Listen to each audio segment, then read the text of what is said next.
ഇത്രയും വലിയൊരു ദുരന്തം കേരളത്തിൽ നടന്നിട്ടും ഇത്ര ദിവസമായിട്ടും പ്രധാനമന്ത്രി അവിടേക്ക് തിരിഞ്ഞു നോക്കിയിട്ടില്ല. എന്നാൽ ഇനിയും വയനാട്ടിലെ സ്ഥിതിഗതികൾ പോയി നോക്കിയില്ലെങ്കിൽ ഇത് വലിയ രീതിയിൽ തന്നെ ചർച്ച ചെയ്യപ്പെടുമെന്നതിൽ ഒരു സംശയവും വേണ്ട. അതുകൊണ്ടാകാം വയനാട്ടിലേക്ക് വരുന്നുവെന്ന് അദ്ദേഹം അറിയിച്ചത്.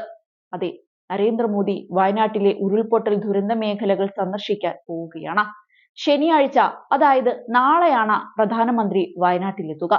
ഡൽഹിയിൽ നിന്നും പ്രത്യേക വിമാനത്തിൽ കണ്ണൂരിലെത്തുന്ന അദ്ദേഹം തുടർന്ന് ഹെലികോപ്റ്ററിലാകും മേപ്പാടിയിലെത്തുക. മേപ്പാടിയിലെത്തുന്ന അദ്ദേഹം ഉരുൾപൊട്ടലുണ്ടായ ചൂരൽമല, മുണ്ടക്കൈ മേഖലയും ദുരിതാശ്വാസ ക്യാമ്പുകളും സന്ദർശിച്ചേക്കും. സന്ദർശനത്തിന്റെ കാര്യം പ്രധാനമന്ത്രിയുടെ ഓഫീസ് ഔദ്യോഗികമായി കേരളത്തെ അറിയിച്ചു. വരവിനോടനുബന്ധിച്ചുള്ള ക്രമീകരണങ്ങളും ആരംഭിച്ചു കഴിഞ്ഞു. പ്രധാനമന്ത്രിയുടെ സുരക്ഷാ ചുമതലയുള്ള SPG സംഘം വയനാട്ടിലെത്തിയിട്ടുണ്ട്. കേരളത്തിലേക്ക് ഒരു സാങ്കേതിക സംഘത്തെ പ്രധാനമന്ത്രി അയക്കുമെന്ന വിവരങ്ങളും പുറത്തു വന്നിരുന്നു. വയനാട്ടിലെത്തിയ SPG സംഘം മേഖലയിൽ കഴിഞ്ഞ ദിവസം തന്നെ പരിശോധന നടത്തിയിരുന്നു. അതോടൊപ്പം തന്നെ കഴിഞ്ഞ ദിവസം ചില നിർണായക യോഗങ്ങളും നടന്നിരുന്നു. പ്രധാനമന്ത്രി കേരളത്തിലെ ദുരന്തഭൂമി സന്ദർശിക്കാത്തതിൽ കോൺഗ്രസ് ഉൾപ്പെടെയുള്ള പ്രതിപക്ഷ പാർട്ടികൾ പാർലമെന്റിലടക്കം പ്രതിഷേധം അറിയിച്ചിരുന്നു. പ്രധാനമന്ത്രിയുടെ സന്ദർശനത്തെ വളരെ പ്രതീക്ഷയോടെയാണ് കേരളവും നോക്കിക്കാണുന്നത്. ദുരന്തം നേരിട്ട വയനാടിനായി കേന്ദ്ര സർക്കാർ പ്രത്യേക പാക്കേജ് പ്രഖ്യാപിക്കുമോ എന്നും സംസ്ഥാനം ഉറ്റുനോക്കുന്നുണ്ട്. അതേസമയം വയനാട് ദുരന്തത്തിൽപ്പെട്ടവരെ സഹായിക്കാൻ സർക്കാർ ജീവനക്കാർക്ക് വീണ്ടും സാലറി ചാലഞ്ച് ഒരുങ്ങുകയാണ്. ഇതിനായി സംഭാവന നൽകാനുള്ള തുകയിൽ ധാരണയായി. കുറഞ്ഞത് 5 ദിവസത്തെ ശമ്പളം നൽകാമെന്ന സർവീസ് സംഘടനകളുടെ നിർദ്ദേശം സർക്കാർ അംഗീകരിക്കുകയായിരുന്നു.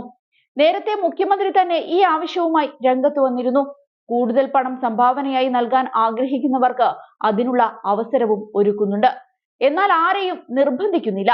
മേലാധികാരിക്ക് സമ്മതപത്രം നൽകുന്നവരുടെ ശമ്പളം സ്പാർക്കിൽ ക്രമീകരണം വരുത്തി ഈടാക്കാനാണ് തീരുമാനം. അടുത്ത ശമ്പളം മുതൽ തുക പിടിക്കും. ഒറ്റത്തവണയായോ 3 തവണയായോ നൽകാമെന്നാണ് അറിയിച്ചിരിക്കുന്നത്. സ്ഥാപന മേധാവികൾക്കാണ് ഇത് സംബന്ധിച്ച സമ്മതപത്രം നൽകേണ്ടത്. റീബിൽഡ് വയനാടിനായി സർവീസ് സംഘടനകളുടെ യോഗത്തിൽ മുഖ്യമന്ത്രി ശമ്പളത്തിൽ നിന്നുള്ള വിഹിതം ആവശ്യപ്പെടുകയായിരുന്നു. 1000 കോടിയെങ്കിലും പുനരധിവാസത്തിനായി വേണ്ടിവരുമെന്നാണ് മുഖ്യമന്ത്രി സംഘടനാ പ്രതിനിധികളെ അറിയിച്ചത്.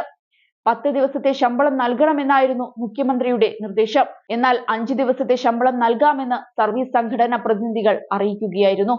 ശമ്പള വിഹിതം നിർബന്ധമാക്കി ഉത്തരവിടരുതെന്നായിരുന്നു സർവീസ് സംഘടനകൾ ആവശ്യപ്പെട്ടത്. ഈ നിർദ്ദേശവും സംസ്ഥാന സർക്കാർ അംഗീകരിച്ചു. ഇതോടെയാണ് സമ്മതപത്രം ഏർപ്പെടുത്തിയത്. കഴിവതും എല്ലാവരും ഈ ദൗത്യത്തിൽ പങ്കാളികളാവണമെന്നും ഇത് സർക്കാരിന്റെ നിർബന്ധമല്ലെന്നും ജീവകാരുണ്യവും മനുഷ്യത്വവും സ്ഫുരിക്കുന്ന നല്ല മനസ്സാണ് ഇത്തരമൊരു തീരുമാനത്തിലേക്ക് നയിച്ചതെന്നും മുഖ്യമന്ത്രി പറഞ്ഞിരുന്നു. നിർബന്ധിത ഉത്തരവ് പാടില്ലെന്ന സംഘടനാ നേതാക്കളുടെ ആവശ്യം കണക്കിലെടുത്തായിരുന്നു മുഖ്യമന്ത്രിയുടെ ഈ പ്രസ്താവന. സർക്കാരിന്റെ അഭ്യർത്ഥന സർവീസ് സംഘടനകൾ പൊതുവെ സ്വീകരിച്ചുവെന്നും സർക്കാർ ജീവനക്കാരും പൊതുമേഖലാ സ്ഥാപനങ്ങളിലും എയ്ഡഡ് സ്കൂൾ കോളേജുകളിലും ജോലി ചെയ്യുന്നവരും ഇതിൽ പങ്കാളികളാവുമെന്നും മുഖ്യമന്ത്രി അറിയിക്കുകയുണ്ടായി.